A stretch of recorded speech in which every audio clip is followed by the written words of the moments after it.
Bonjour et bienvenue sur le plateau des Jours Heureux pour ce nouvel entretien autour du programme L'Avenir en commun. J'ai le plaisir d'avoir avec moi Sophie de la Rochefoucauld, comédienne et surtout citoyenne engagée, soutien de Jean-Luc Mélenchon dès 2011 et suppléante des candidats aux législatives dans son quartier parisien de toujours, le 20e arrondissement en 2012 puis en 2017. Sophie, bonjour. Bonjour Julie. Merci d'être là. Je t'en prie. Alors, nous te savons particulièrement sensible au sujet de l'éducation, de la culture et du féminisme. Et pour parler de tout cela, c'est tout naturellement que tu as choisi dans le programme, qui compte 14 chapitres répartis sur 160 pages, la page 115 et le chapitre 10 qui s'appelle « Émancipation ». Après, alors, dedans, il y a une mesure clé qui s'appelle « Porter le budget consacré à l'art, à la culture et à la création à 1% du PIB par an ».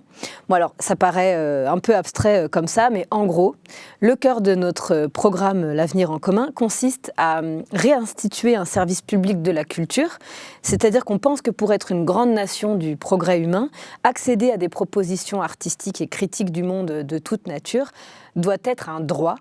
Alors Sophie, ma première question est simple. Pourquoi as-tu choisi cette page du programme en particulier ? Alors, j'ai choisi cette page parce que pour moi, ça regroupe beaucoup de choses. Tu as justement parlé de la culture, mais pour moi, la culture, ça commence d'abord par l'éducation. Tout part de l'éducation. C'est-à-dire que je trouve qu'il y a trop d'inégalités dans ce pays qui se sont renforcées ces dernières années.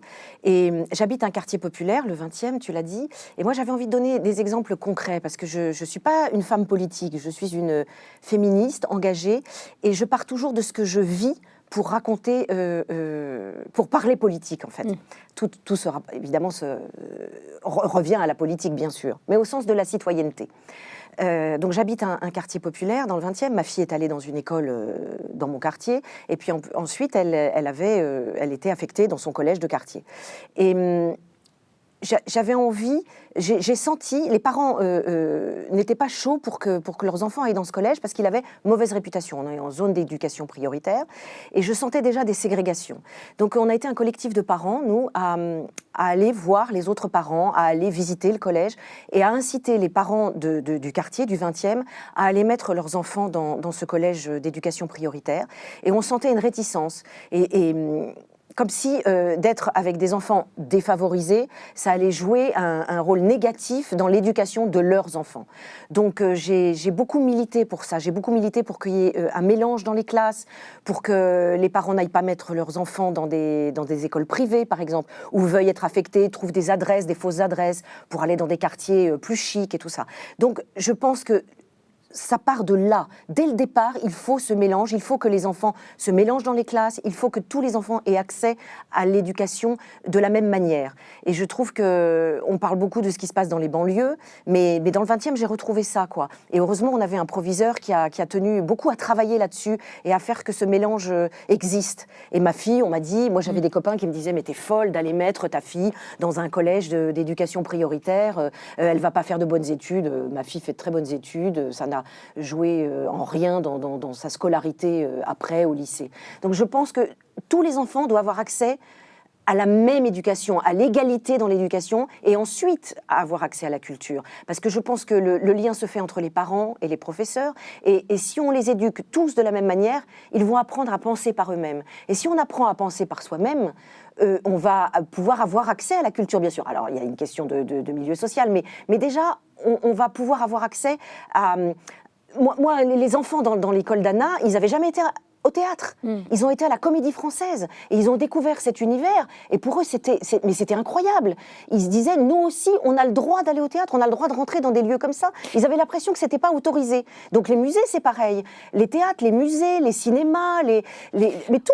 Oui, parce que finalement, on dit toujours que la culture, c'est un peu le parent pauvre des différents ministères et gouvernements qui se sont succédés néolibéraux. Donc nous, ce qu'on veut, c'est vraiment créer un service public de la culture. C'est pas une espèce de lubie comme ça, un télo, petite bourgeoise. C'est très important pour l'émancipation de chaque citoyen, chaque citoyenne. Évidemment, ça n'a rien d'un télo. Ça n'a rien d'un télo. Tout le monde doit avoir le droit d'avoir des loisirs et de s'éduquer par la culture. La culture, culture n'est pas réservée à une élite, ou c'est pas parce qu'on ne comprend rien. Moi, ces mômes qui ont été à la Comédie Française, je peux te dire que le prof de français a fait après un retour sur ce qui s'était passé. Bah, évidemment, ma fille, elle avait été au théâtre déjà depuis toute petite, puisque c'est mon milieu. Mais ces mômes, ils ont été émerveillés, et puis ils ont réfléchi. Ils ont réfléchi parce que la pièce de théâtre qu'ils sont allés voir, si je me souviens bien, c'était un Goldoni. Ils ont réfléchi à ce que ça racontait. Ils ont réfléchi à ce que qu'est-ce que c'est qu'un comédien, comment on joue, pourquoi on joue, pour qui on joue. Enfin, ça a créé quelque chose dans la classe qui a été phénoménal. Et le prof de français s'en est servi. Mais bien sûr, s'en est servi pour dialoguer avec eux, à instaurer aussi d'apprendre des pièces de théâtre. Ils ont joué eux-mêmes la poésie. Tu imagines avoir accès à la poésie? Ma fille au lycée, le prof leur faisait apprendre des poésies. Ça leur a ouvert des horizons, mais incroyables. Mais d'ailleurs, c'est une mesure dans le chapitre là-dessus qui est soutenir la création et l'appropriation par tous des œuvres et pratiques culturelles en revalorisant l'éducation artistique à l'école, les conservatoires, l'éducation populaire. Donc évidemment, l'éducation populaire, c'est indispensable. Je pense que c'est dommage d'ailleurs qu'il n'y ait pas plus de théâtre dans les écoles. Mais je dirais même, avant le collège, déjà depuis tout petit, on devrait... alors, il y a les trucs là. Moi, j'ai une fille qui est grande maintenant, donc je ne sais plus comment c'est, mais on leur donne à faire des petites choses de 4 à 6 là, pour les occuper. Mais je ne dirais pas qu'il faut les occuper pour les occuper. Il faut les éduquer. Il faut leur apprendre ce que c'est que d'aller voir un tableau, d'aller se mettre un quart d'heure devant un tableau et leur demander ce qu'ils ressentent. Parce que c'est aussi du ressenti. Et je t'assure que si tous les enfants avaient accès, tous, de la même manière aux œuvres, mais ça changerait leur perception du monde, donc leur façon de voir le monde, donc leur façon de penser. Et je suis sûre que quelqu'un qui apprend à penser par lui-même, il ne votera pas Éric Zemmour, c'est sûr. Alors justement, ça me fait revenir sur le fait que les avancées qu'il y a eu en termes de culture, ça s'est toujours fait sous la houlette de notre camp politique, quand notre camp politique était au pouvoir. Donc il y a eu pendant la Révolution l'instauration de la gratuité des musées. Il y a eu en 81 les journées du patrimoine, la fête de la musique. Donc ça, c'était surtout pour instaurer l'idée que la culture peut être dans le quotidien de chacun et de chacune, et aussi que la culture soit accessible et populaire, que chaque citoyen peut se l'approprier et peut y avoir accès. Et alors ça surtout, c'était pour parler, comme notre programme est finalement transversal et que tout se recoupe et que tout est logique, finalement pour pouvoir jouir de cette culture et de pratiques culturelles, il faut avoir du temps libre. Bah bien sûr. Mais du temps libre, ça tu parles pour les adultes. Effectivement, il faut que le travail se répartisse autrement. Je suis tout à fait d'accord avec ça. Mais j'insiste, ça part d'abord, le relais il se fait d'abord tout petit, puis les études, puis les parents, l'école, les études, et ensuite effectivement la répartition différente du travail et le temps libre, c'est-à-dire que tout le monde doit avoir accès aux loisirs de la même manière. Et tu penses bien qu'aujourd'hui, tel que le monde est fait, tel que la société existe, quelqu'un qui a travaillé toute sa journée, qui doit prendre des transports en commun, parce qu'évidemment, il n'habite pas forcément à côté de son lieu de travail, parce que les loyers sont trop chers. C'est pour ça que je suis tout à fait d'accord pour dire que tout est lié, que tout est transversal, ne va pas avoir envie le soir d'aller au théâtre ou d'aller au cinéma. Donc effectivement, je pense que la répartition du temps de travail est extrêmement importante pour permettre à des gens de travailler moins, tout en gagnant plus, et pas le contraire, pour pouvoir avoir accès, et peut-être aussi de leur donner à voir que ces lieux sont accessibles aussi pour eux. Parce qu'on a tout fait pour qu'ils ne se sentent pas à l'aise, ni dans les musées, ni dans les théâtres, ni dans des lieux de culture où « oh là là, c'est beau, c'est pas fait pour nous ». Non, au contraire. Au contraire, je pense que la culture n'est pas faite pour une élite, la culture doit être faite pour que tout le monde y ait accès. Mais vraiment, j'insiste, dès le plus jeune âge, parce que je pense que plus tu commences tôt, plus tu peux réfléchir sur ce que ça t'apporte et du coup avoir de plus en plus envie d'y aller. Si tu interdis les lieux, personne va faire en sorte qu'ils y aillent. La société n'est pas faite pour que ces gens y aillent. La société est faite aujourd'hui pour que l'élite ait accès à la culture et que les autres restent bien tranquillement chez eux et ne viennent pas. À ce propos, je crois que Jean-Luc avait cité une phrase qui m'avait touchée, je ne sais plus dans quelle campagne, puisque je les ai fait toutes. Il avait dit « les gens ont peur du peuple ».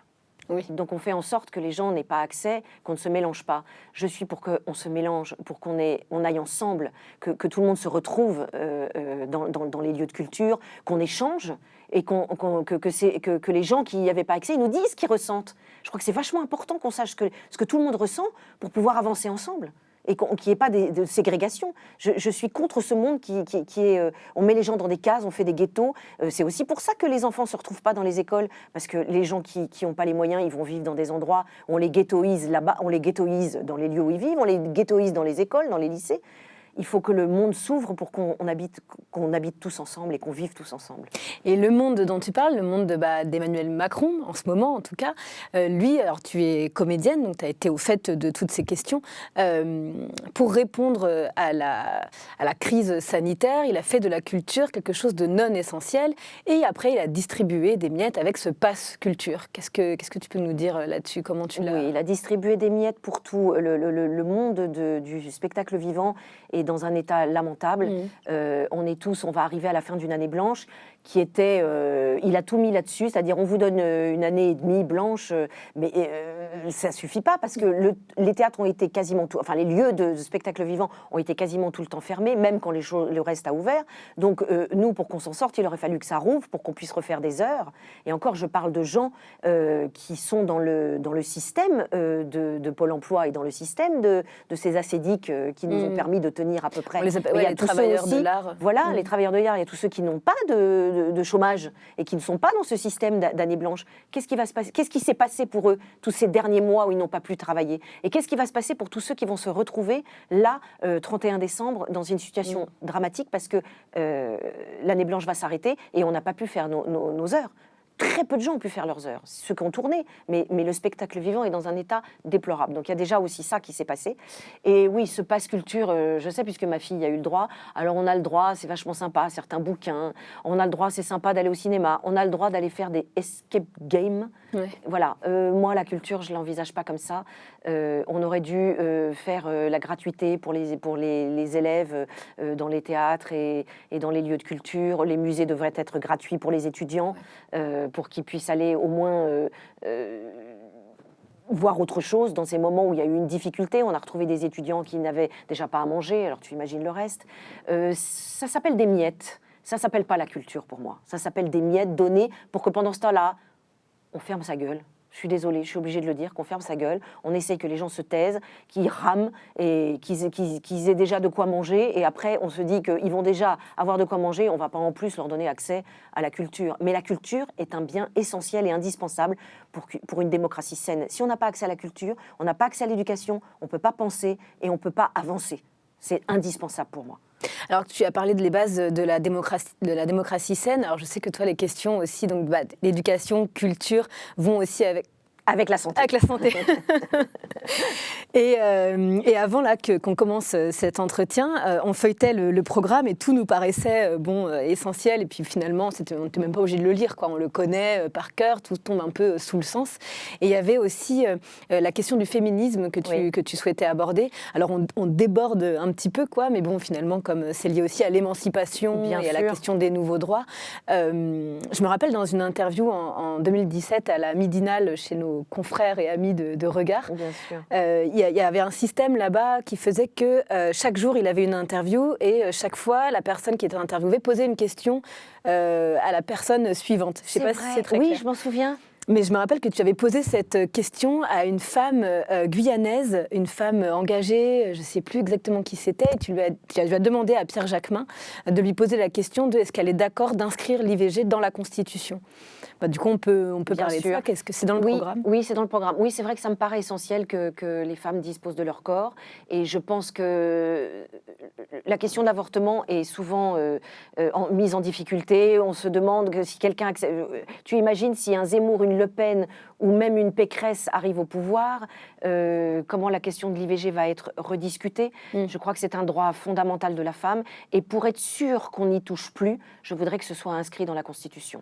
Et ça me paraît une chose essentielle pour qu'on n'ait plus à en rediscuter. Je trouve inadmissible qu'au XXIe siècle, ce soit quelque chose qu'on ait à rediscuter. D'ailleurs, je crois que ça vient d'être autorisé au Chili, c'est quand même quelque chose d'important à souligner. C'est une avancée, mais tu imagines, on est quand même bientôt à l'aube de 2022 et on est encore obligé, des femmes sont encore obligées de se battre pour avoir accès à l'IVG. Donc je pense que c'est une question indispensable à l'émancipation de la femme. Ce qui rejoint aussi le fait de penser par soi-même, ce qui revient au départ à l'éducation, à la culture. Mais bien sûr, comme si une femme choisissait d'avorter pour le plaisir. C'est ça qui me paraît encore aberrant aujourd'hui. C'est un droit, et ça doit être inaliénable, parce que la femme a le droit de disposer de son corps comme elle l'entend. Et donc, si une femme, pour X raisons, ne veut pas être enceinte, on doit lui laisser ce droit inaliénable. Alors, je voulais finir sur une citation de Joseph Jacotot, qui pendant la Révolution était pédagogue et a inventé la méthode Jacotot. En gros, lui, il dit vous pouvez me faire confiance parce que je ne sais rien, donc ce que je ne sais pas, je vais vous l'apprendre. Et il a dit aussi une société émancipée est une société de narrateurs et de traducteurs. Ah, c'est joli. Moi, je dirais qu'une société émancipée est une société qui apprend, qui du coup comprend. Et si elle comprend, elle ne peut pas faire d'erreur. Et je pense que ça passe aussi par la parole citoyenne. Les politiques sont utiles, mais je crois que les citoyens, c'est comme ça que je me situe, moi. Les citoyens sont utiles pour dire aux gens, c'est une question de bon sens. Écoutez, réfléchissez. Et si vous réfléchissez et que vous écoutez vraiment, vous allez comprendre qu'on est obligé de changer la société fondamentalement. Et changer la société fondamentalement, ça veut dire plus d'inégalités, que les gens pensent par eux-mêmes, réfléchissent, et qu'on passe à cette 6e République enfin. Qui est aussi dans le programme La 6e République.